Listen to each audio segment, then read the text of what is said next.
C'est l'heure du journal de l'économie. Installez-vous confortablement et profitez de votre rendez-vous de l'économie avec la nouvelle classe business de Brussels Airlines.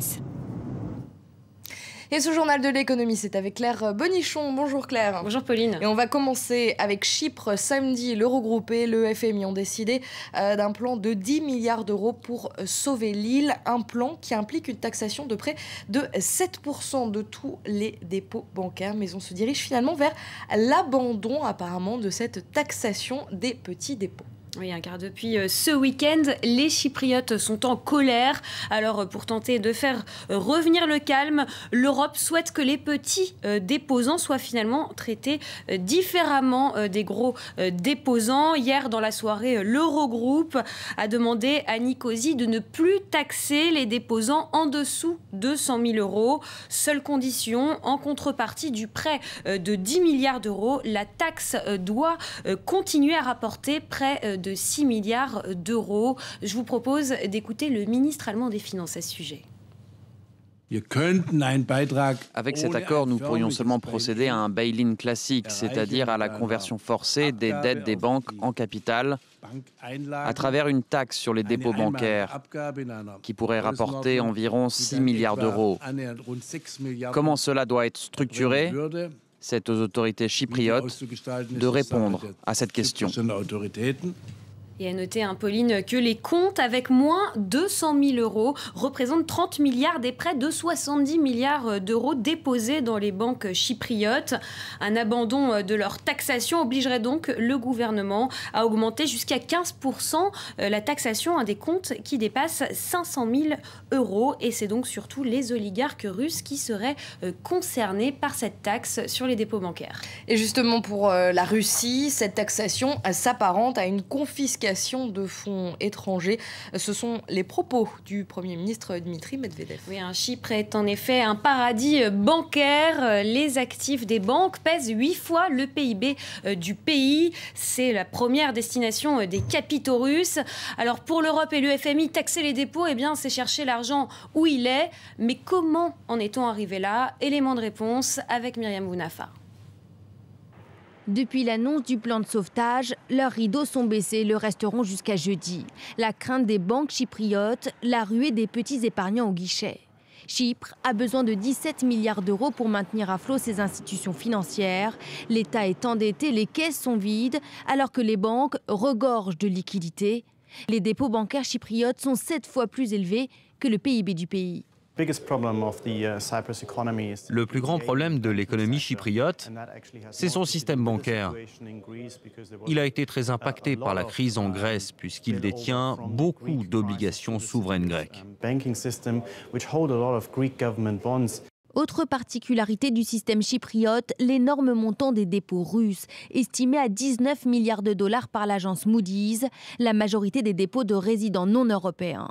Des investisseurs attirés par des taux d'intérêt élevés, un impôt sur les sociétés faibles et une réglementation bancaire peu exigeante. Les Russes passent tout leur temps ici. Ils achètent des biens et utilisent le système bancaire chypriote. Il leur permet de réaliser des opérations bancaires avantageuses et parfois illégales. La crainte planait déjà sur le système bancaire chypriote. En janvier, 1,7 milliard d'euros ont été retirés des banques, le plus gros montant depuis plus de 6 ans. L'avenir du secteur est désormais aux mains du Parlement, qui doit se réunir aujourd'hui pour accepter ou refuser la ratification du plan de sauvetage. Et à noter que le Parlement chypriote n'approuvera sans doute pas cette taxe sur les dépôts bancaires. C'est en tout cas ce que vient d'indiquer le porte-parole du gouvernement chypriote, le président, qui doit s'entretenir aujourd'hui normalement avec la chancelière allemande Angela Merkel. On fait maintenant un point sur les marchés. Les bourses asiatiques sont actuellement plutôt en hausse, soulagées que le plan d'aide à Chypre n'ait pas provoqué un vent de panique pour le moment. Dans le détail, plus 2,03% pour le Nikkei à Tokyo, moins 0,12% à Hong Kong, à Shanghai plus 0,38% et plus 0,53% pour le Kospi. Alors certains investisseurs craignent toutefois un risque de contagion. Je vous propose d'écouter l'analyse de cet économiste. Il y a un risque que dans d'autres pays, les gens décident en prenant leur petit déjeuner d'aller retirer tout le liquide qu'ils possèdent. Si l'argent est retiré en grande quantité, c'est le retour de la crise bancaire. Et nous allons parler maintenant d'aéronautique. Boeing devrait annoncer aujourd'hui une commande géante. Oui, l'avionneur américain devrait annoncer une commande de quelques 200 avions monocouloirs 737. Une commande passée par la compagnie aérienne à bas coût Ryanair. Et au prix catalogue, eh bien, cette commande représenterait pas moins de 18 milliards de dollars. Et c'est hier, c'est Airbus qui a annoncé un méga contrat avec Lion Air, une compagnie low cost indonésienne. Une commande record pour Airbus, 18 milliards d'euros, 234 appareils, avec à la clé plus de 5000 emplois et l'assurance de commandes pour plus de 8 ans. Mais qui est vraiment Lion Air? On fait le point avec Axel Simon. Voici Lion Air, l'acheteur des 234 Airbus, une commande record pour une compagnie low cost jusqu'ici quasi inconnue dans le paysage aéronautique européen. En 13 ans, Lion Air s'est taillé la part du lion sur le marché indonésien puis asiatique. Les évolutions de l'industrie aéronautique sont soutenues par une situation économique porteuse et une tendance à la hausse du trafic passager en Indonésie et dans la région. La compagnie met à leur service ses forces et son expérience. Créée en 1999 par les frères Kirana, elle comptait à l'origine un seul avion, elle en détient aujourd'hui 90. Le transporteur low cost est devenu en 2012 la première compagnie indonésienne. L'an dernier, il a transporté 32 millions de passagers vers 36 destinations, surtout sud-asiatiques. Cette région est justement l'un des marchés les plus porteurs, surtout pour les appareils de taille moyenne. L'Indonésie est un pays émergent en forte croissance. Son marché aéronautique intérieur affiche une croissance de plus de 100% par an. Lion Air est une compagnie habituée des méga-contrats. En 2012, elle avait déjà acquis 230 Boeing pour près de 17 milliards d'euros. Seule ombre au tableau, la compagnie est interdite de vol dans l'Union européenne. Certains s'interrogent aussi sur la solidité financière de la jeune entreprise. En 2 ans, elle a mis sur la table près de 40 milliards d'euros.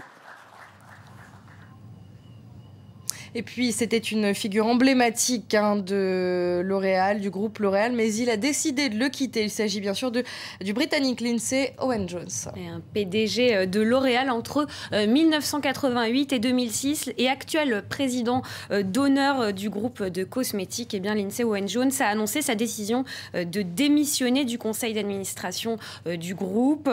Dans un courrier incité par L'Oréal, le président d'honneur estime, je cite, qu'est venu le moment de compléter le passage de témoins entre générations initié en 2006 et réalisé par étapes. Et puis on termine avec ce classement. Alors chaque année, il y a le classement des chanteurs les mieux payés, des acteurs les mieux payés. Et cette fois, avec vous, on va parler des footballeurs les mieux payés. Oui, le magazine France Football vient de publier son palmarès annuel des footballeurs les mieux rémunérés. Et le numéro 1 ne surprend personne. C'est le symbole du nouveau PSG version Qatar. Il s'agit évidemment de David Beckham.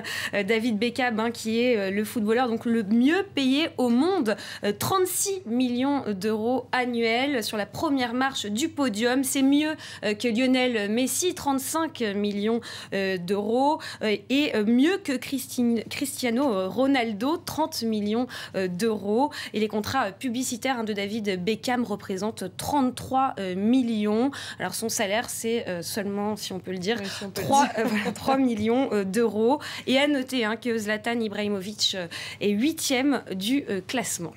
Merci beaucoup Claire, merci pour ce journal de l'économie. Pour vous, nous réinventons le voyage. Découvrez dès maintenant une expérience de vol inoubliable avec Brussels Airlines.